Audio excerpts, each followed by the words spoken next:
خبر شامل کرتے ہیں اسلام آباد سے۔ اسلام آباد IMF بین الاقوامی مالیاتی فنڈ اور پاکستان کے درمیان آئندہ مالی سال کے وفاقی بجٹ میں ٹیکس وصولیوں کے اہداف سے متعلق تخمینہ جات کے بارے میں اختلافات برقرار ہیں۔ IMF کے ایگزیکٹو بورڈ کا اجلاس 14 جون تک شیڈول کر دیا گیا ہے اور اسٹاف سطح کا معاہدہ تاحال نہ ہونے کے باعث پاکستان کا معاملہ شیڈول میں شامل نہیں ہے۔ یہ پڑھیں، وفاقی بجٹ کا حجم 14,600 ارب روپے متوقع۔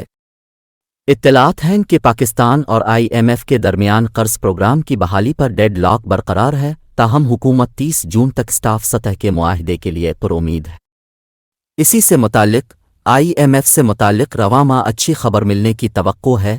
وزیر اعظم ذرائع کے مطابق IMF ٹیکس ہدف 9,800 ارب روپے تک لے جانے پر زور دے رہا ہے، جبکہ وزارت خزانہ کی جانب سے سالانہ ٹیکس ہدف 9,200 ارب روپے مقرر کرنے کی تجویز ہے۔